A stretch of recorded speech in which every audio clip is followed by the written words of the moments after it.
आप सभी को जय मसीह की। आज उत्पत्ति की किताब और उसके 29 अध्याय का हम अध्ययन कर रहे हैं। यहाँ पर याकूब जो है वो पूर्वियों के देश में जा रहा है, और जब वह पूर्वियों के देश में है तब उसने देखा कि वहाँ एक कुआं है और उसके मुंह के ऊपर एक बड़ा पत्थर रखा हुआ है, और उस कुएं के पास में 3 भेड़ बकरियों के झुंड हैं। वहाँ जो चरवाहे थे उनसे याकूब ने पूछा कि क्या वे लबान को जानते हैं। उन्होंने हाँ भरी और बताया कि देखो, सामने से जो लड़की चली आ रही है वो लबान की बेटी है। तभी राहेल जो लबान की छोटी बेटी थी वो अपने भेड़ बकरियों के साथ उन्हें पानी पिलाने के लिए वहाँ लेकर आई, लेकिन क्योंकि कुएं के मुंह के ऊपर बड़ा पत्थर रखा था इसलिए याकूब ने झट से जाकर सबसे पहले उस पत्थर को हटाया ताकि राहेल की भेड़ बकरियां पानी पी सकें।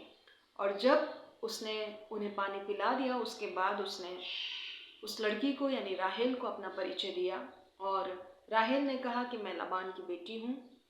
और वह फिर घर दौड़ गई और जाकर अपने पिता से ये सारा वृत्तांत कह सुनाया।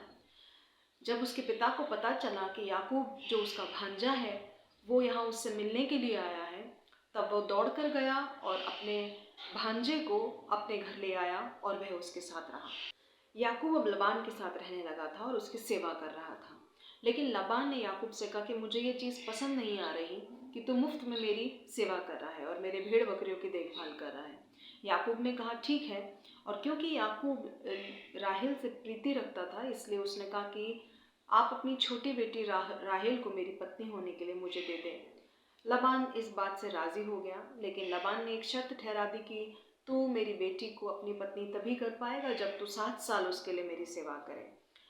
याकूब क्योंकि राहेल से प्रीति रखता था इसलिए उसने झट से इन 7 सालों के लिए हामी भर दी और वो 7 साल तक सेवा करता रहा।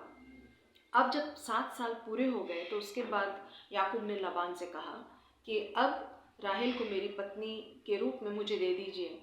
तब लबान ने एक बड़ा भोज तैयार किया, लेकिन राहेल को देने के बजाय उसने अपनी बड़ी बेटी लिया को याकूब को सौंप दिया। सुबह जब याकूब को पता चला कि उसका विवाह राहेल के साथ नहीं लिया के साथ हो गया, तब उसने जाकर लाबान से सवाल किया कि मैंने तो तुझसे राहेल के लिए मिन्नत रखी थी, लेकिन तूने मुझे लिया को सौंप दिया। तब लाबान ने कहा कि हमारे यहाँ की प्रथा के अनुसार ऐसा नहीं हो सकता कि बड़ी बेटी घर में बैठी है और छोटी बेटी का विवाह कर दिया जाए, इसलिए मैंने तुझे लिया को सौंपा है। अब तुझे राहेल के लिए और 7 साल मेरी सेवा करनी होगी।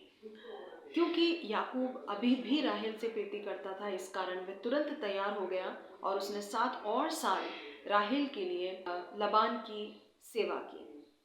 अब जब 7 साल पूरे हो गए तब उसे राहेल पत्नी के रूप में सौंप दी गई, और साथ ही साथ उन दोनों के साथ में ही उन दोनों की दासियां, एक का नाम जिल्पा और दूसरे का नाम बिल्हा था, वो भी याकूब को सेवा के रूप में सौंप दी गई। याकूब राहेल से प्रीति रखता था, लेकिन यहोवा ने राहेल की कोख को बंद कर रखा था।